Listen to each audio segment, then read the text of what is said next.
Itu ada tadi 4 dalil, ya. 4 dalil yang menjelaskan atau yang menerangkan tentang bahwa nanti orang-orang yang masuk ke dalam surga akan mendapatkan bonus tambahan. Puncak daripada kenikmatan itu adalah melihat Allah. Nah, beda dengan Mu'tazilah. Mu'tazilah menyebutkan bahwa melihat Allah itu tidak. Allah itu akan terlihat dengan qalbu, bukan dengan fisik, ya, bukan dengan fisiknya. Bukan dengan mata, bukan dengan mata kepala. Kemudian sanggahannya apa? Nah, saya bawain satu ayat yang menjadi patokan atau pegangan mereka bahwa nanti bahwa manusia itu tidak akan bisa melihat Allah. Tidak akan mampu melihat Allah. Silakan buka surat Al-An'am ayat 103. Ini yang dijadikan argumentasi. La tudrikuhul absar. Ya.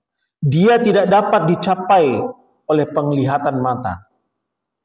Sementara Ahlus Sunnah wal Jamaah meyakini bahwa Allah itu akan terlihat oleh manusia dengan mata, bukan dengan sesuatu yang lain, tetapi dengan mata. Ya. Nah, ayat ini menjelaskan la tudrikuhul absar. Dia tidak dapat dicapai oleh penglihatan mata. Sedang dia dapat melihat segala yang kelihatan. Allah bisa melihat segala sesuatu. Tapi Allah nggak bisa dilihat oleh manusia. Dan dialah yang maha halus, lagi maha mengetahui. Jadi ayat ini secara tekstual seperti seolah-olah bertentangan dengan ayat-ayat yang lain yang tadi kita bacakan. Atau yang 2 bulan lalu kita bahas. Ya. Seolah-olah berbeda. Ya. Sebenarnya tidak. Yang bermasalah itu adalah pemahamannya. Ya. Ayatnya nggak bertentangan, karena tidak ada ayat yang bertentangan di dalam Al-Quran. Yang ada itu adalah pemahaman tentang ayat itu yang bertentangan. Ya. Ayat ini bercerita tentang dunia. Ayat ini bercerita tentang dunia. Dalam konteks dunia. Dalam konteks dunia memang betul manusia tidak bisa melihat Allah. Tapi ayat ini tidak bercerita tentang konteks akhirat. Ayat ini bercerita konteksnya adalah semasa di dunia. La tudrikuhul absar. Tidak ada yang mampu melihat. Tidak ada capaian manusia untuk melihat Allah. Memang kalau kita memahami seperti itu, maka nggak bertentangan dengan ayat-ayat yang lain. Tapi kalau kita memahaminya tekstual, baik di dunia ataupun di akhirat, bahwa manusia itu tidak akan bisa melihat Allah, karena Allah maha halus, ya. Allah yang bisa melihat semua, tapi manusia tidak bisa melihat Allah, maka itu akan bertentangan dengan ayat-ayat yang lain. Sehingga pengertiannya adalah tentang ayat ini adalah ayat tentang konteksnya di dunia. Maka kalau kita memahami bahwa ayat ini konteksnya di dunia, maka itu bisa-bisa saja. Tidak ada masalah, tidak bertentangan dengan ayat yang lain. Kalau kita lihat juga ayat yang sebelum-sebelumnya di surah Al-An'am ini konteksnya adalah pembicaraan di dunia. Nah, ini tentang bagian pertama dari kitab Al-Ibanah, ya. Dari kitab Al-Ibanah, pembahasan bahwa Ahlus Sunnah wal Jamaah itu meyakini bahwa manusia nanti di yaumil akhir yang masuk ke dalam surga itu akan melihat Allah dengan mata kepalanya. Kenapa? Karena Allah membukakan hijabnya. Dan ini merupakan nikmat, puncak kenikmatan yang dimiliki oleh manusia yang masuk ke dalam surga. Tetapi tidak semua manusia diberikan oleh Allah kesempatan untuk melihat Allah. Hanya manusia-manusia yang masuk ke dalam surga. Kita berharap kita salah satu manusia yang masuk ke dalam surga nanti. Nah, ini berbeda konteksnya dengan yang difahami oleh Mu'tazilah. Mu'tazilah menyebutkan atau beranggapan bahwa manusia tidak akan melihat Allah dengan mata kepala. Kenapa? Karena manusia tidak mampu melihat Allah. Secara kalau di dunia pernyataan itu, maka Ahlussunnah wal Jamaah sepakat. Tetapi kalau di akhirat nanti berbeda antara Mu'tazilah dengan Ahlussunnah wal Jamaah. Ini bagian atau konteks pertama yang dibahas di dalam akidah Ahlussunnah wal Jamaah, bahwa Allah, manusia nanti akan melihat Allah dengan kacamata atau dengan mata kepala sendiri. Waktu di neraka enggak. Nanti setelah ujungnya, akhirnya, kalau di dalam diri manusia itu ada sedikit keimanan, maka pada akhirnya dia akan masuk ke dalam surga. Nah, kalau akhirnya dia akan masuk ke dalam surga, makanya melihat Allah itu kan adalah pamungkasnya, Pak. Jadi bukan di awal. Kenikmatan puncak, kenikmatan itu diberikan oleh Allah. Kan katanya di dalam ayat yang tadi disebutkan, yaum, pada hari Allah menemui mereka. Mungkin tidak selamanya bisa melihat Allah, tapi Allah memberikan kesempatan. Yaum di situ, pada hari Allah menemui mereka.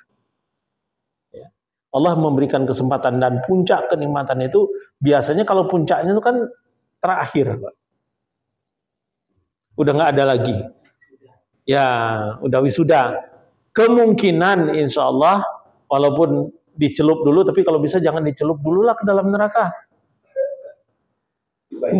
Bukan celup baju ke dalam wanteks itu masalahnya. Diubek-ubek gitu.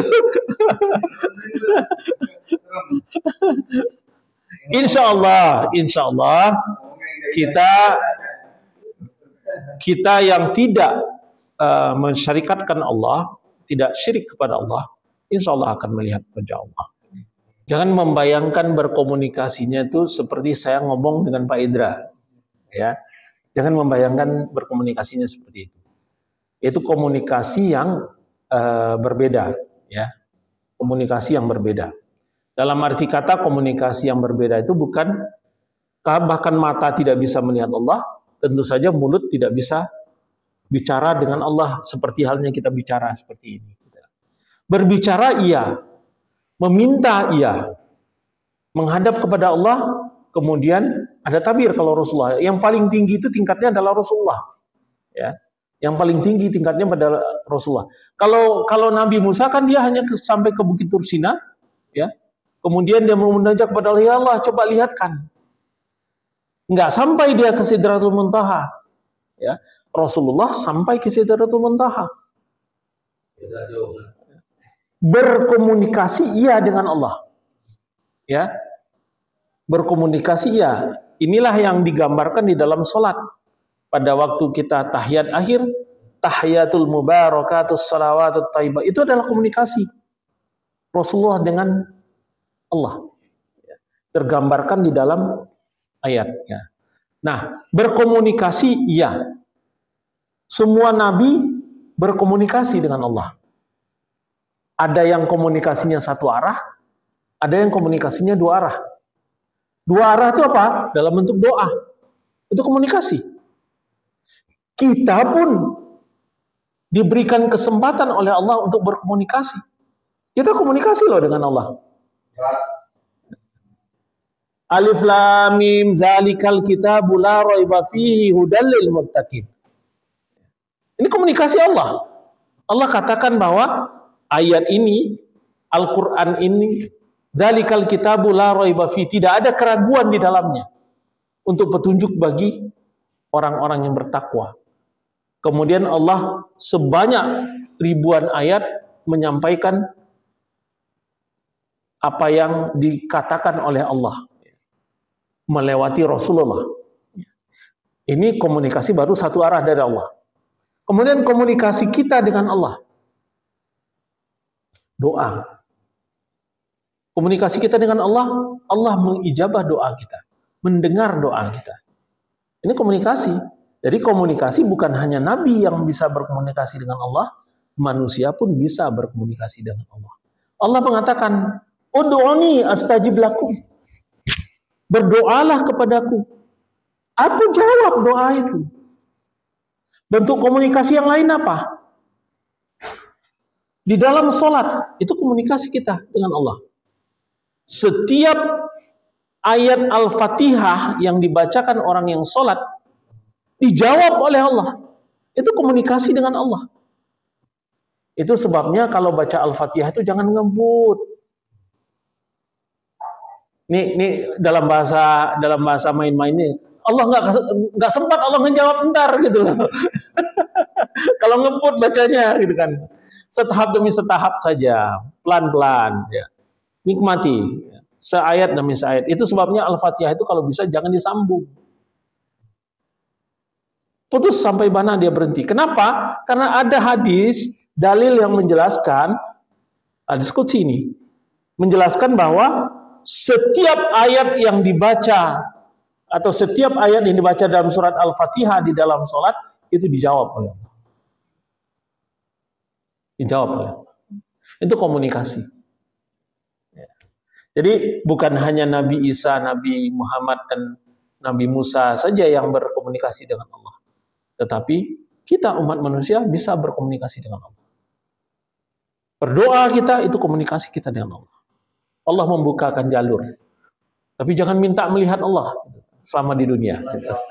Banyak cara yang diajarkan oleh Rasulullah untuk kita tetap berada di dalam track. Ya.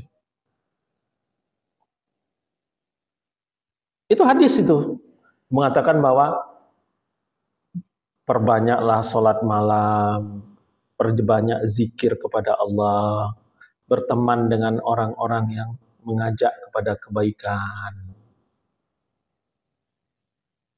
Ada lagunya itu kan? Apa? Lagu siapa tuh? Opik ya kalau nggak salah ya. Opik ya. Nah, itu diambil dari hadis. Tomboati ya, Tomboati, betul. Tomboati. Tomboati. Itu ambilnya dari hadis. Bagaimana caranya kita tetap berada di jalan Allah? Banyak baca Al-Quran, banyak bersujud kepada Allah. Yang jelas berdoa kepada Allah untuk ditetapkan hati. Untuk ditetapkan hati kita tetap berada dalam keimanan. Tapi itu harus dijaga, harus dipagari.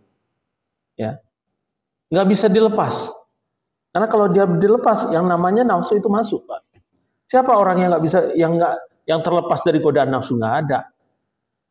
Malaikat, kalau malaikat iya, tapi kalau nama masih manusia, pasti digada. Nah, tinggal kita bagaimana cara menjaganya. Ya menjaganya itu disebutkan oleh Allah. Semua ada dalam hadis. Ya. Bagaimana baca Al-Quran? Kenapa?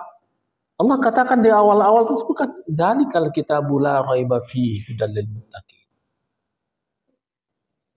Allah memperkenalkan dirinya kepada manusia juga lewat Al-Quran. Toha ayat 14. Innani anallahu la ilaha illa ana. Ya. Allah mengatakan seperti itu, petunjuk. Maka jangan lepas dari Al-Quran, jangan lepas daripada sholat, baik itu sholat malam, perbanyaklah sholat malam. Ya, kalau sholat fardu sudah harus lah, nggak lagi lah, nggak masuk dalam hitungan lagi, itu harus. Tapi sholat sunnah, ya, perbanyak sholat sunnah. Kalau sholat wajib kan bukan perbanyak sholat wajib, nggak bisa diperbanyak sholat wajib. Banyak-banyak sholat wajib juga nggak boleh gitu kan. Hanya 5 itu saja sholat wajib. Tapi kalau sholat sunnah, perbanyak sholat sunnah. Banyak cara untuk mendekatkan diri kepada Allah. Karena iman kita memang naik turun. Itu gunanya taklim. Itu. Taklim itu bukan intinya tuh bukan hanya sekedar ilmu saja. Ilmu Bapak bisa baca buku. Apalagi YouTube sekarang banyak. Ya. YouTube banyak sekarang. Ini ntar juga muncul di YouTube nih. Bapak-bapak juga muncul di YouTube ntar. YouTube banyak kalau mau. Tapi apa yang tidak didapatkan di situ? Ruhnya. Ruhnya berjamaah itu. Ruhnya taklim. Beda kok. Beda rasanya, Pak. Mendapatkan ilmu di dalam taklim, ya, di dalam majelis. Kenapa? Karena majelis yang menyebut nama Allah itu Allah, malaikat mendoakan. Nggak ada Allah malaikat mendoakan yang mendengar YouTube, nggak ada, gitu loh. Apalagi sering-sering cepat-cepat banget itunya, geser-gesernya kan. Wah, Ustadz Adi Hidayat 1 menit udah langsung digeser gitu kan. Begitu nampak yang cemong itu kan lama di situ kan ya. Gimana malaikat mau doain gitu kan.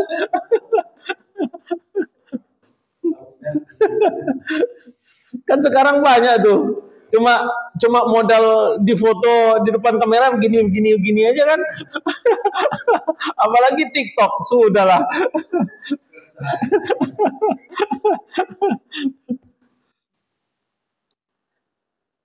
Di dalam taklim, di dalam majelis yang disebutkan nama Allah, maka malaikat mendoakan mulai dari majelis itu dimulai sampai akhir majelis. Itu ribuan malaikat mendoakan. Pak, kita bertahan dengan majelis kita dengan selalu membaca Al-Qur'an nih di awal. Ini disebut sebagai majelis zikir. Kenapa? Karena di dalamnya dibacakan ayat Al-Qur'an. Makanya jangan kebiasaan yang baik ini dirubah. Tetaplah mau 1 halaman kita membaca, mau 1 ain tetap membaca bersama-sama. Kenapa? Dengan dibaca itu maka malaikat mendoakan kita. Malaikat mendoakan kita. Insya Allah. Ya. Kalau ilmu Bapak bisa dapatkan di mana? Di mana saja Bapak bisa dapatkan.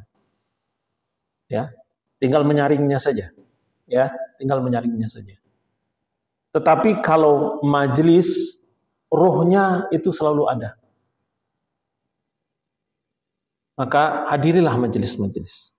Nggak usah mengkotak-kotak. Kalau ini ikut, kalau itu nggak usah. Tidak sefaham, tidak sealiran, jangan.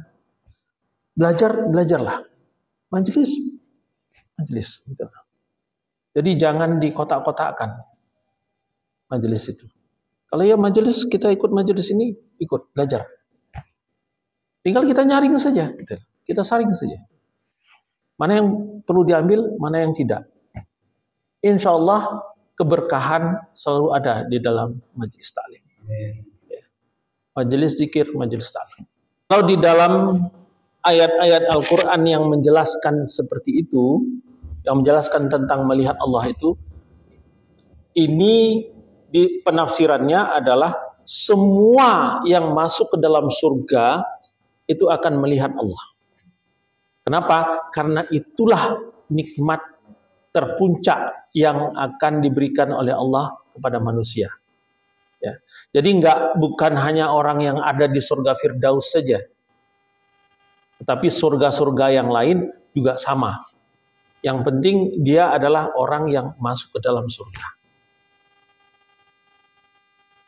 Ya, ini tafsiran daripada beberapa ayat-ayat yang bercerita tentang bahwa manusia akan melihat Allah. Bahwa manusia akan melihat Allah itu bukan hanya satu kelompok surga saja.